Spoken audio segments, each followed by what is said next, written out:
পারভেজকে হত্যা করার আগে পারভেজকে তার মেসেঞ্জারে হুমকি দেওয়া হয়েছিল। দুইজন মেয়ে নারী শিক্ষার্থী কেন স্কলার ইউনিভার্সিটি শিক্ষার্থীরা গ্রামীণ বিশ্ববিদ্যালয়ে সেদিন এসেছিল, তারা পরিকল্পনার অংশ হিসেবে এসেছিল আমরা মনে করি। আমাদের সহযোদ্ধা পারভেজকে নির্মমভাবে হত্যা করা হয়েছে। আপনারা জানেন পারভেজ এবং ছাত্র দলের এবং প্রাইমারি বিশ্ববিদ্যালয়ের মেধাবী শিক্ষার্থী ছিলেন। পারভেজের হত্যাকাণ্ডে বেশ কিছু ইস্যু সামনে এসেছে। আমরা সেই ইস্যুগুলো প্রমাণসহ আপনাদের সামনে তুলে ধরতে চাই। আমরা আজকে আতঙ্কিত, আমরা ভীত সন্ত্রস্ত। প্রাইভেট বিশ্ববিদ্যালয়ের প্রত্যেকটি শিক্ষার্থী আজকে উদ্বেগ উৎকণ্ঠার মধ্য দিয়ে ক্লাস পরীক্ষা বর্জনের মধ্য দিয়ে তাদের দিন যাচ্ছে। কারণ এই জুলাই আগস্টের গণ অভ্যুত্থানে আপনারা জানেন বেসরকারি বিশ্ববিদ্যালয়ের শিক্ষার্থীদের যে ভূমিকা ছিল, এই দেশপ্রেমী সূর্য সৈনিকদের যে ভূমিকা ছিল, তাদের জীবনের বিনিময়ে এই বাংলাদেশের যে দ্বিতীয় স্বাধীনতা বলে আমরা ফ্যাসিস্ট মুক্ত বাংলাদেশ পেয়েছি, তাই বেসরকারি বিশ্ববিদ্যালয়ের শিক্ষার্থীদেরই অবদান ছিল। তাই বেসরকারি বিশ্ববিদ্যালয়ের শিক্ষার্থীদেরকেই টার্গেট করে সুপরিকল্পিতভাবে একটি গোষ্ঠী কিলিং মিশনে নেমেছে। আমি তথ্য ছাড়া কোনো কথা আপনাদেরকে বলবো না। আমরা চাই সংবাদ মাধ্যম ভাইয়েরা আপনারা ইনভেস্টিগেশন রিপোর্টের মাধ্যমে সারা বাংলাদেশের শিক্ষার্থীদের সামনে এবং সারা বাংলাদেশের জনগণের সামনে তুলে ধরুন।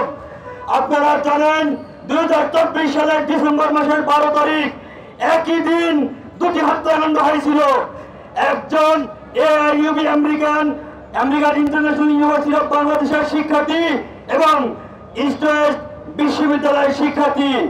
একজন হত্যাকাণ্ডের শিকার হয়েছেন গাজীপুরে এবং একজন নারায়ণগঞ্জে বিশ্ববিদ্যালয়ে আসার সময়।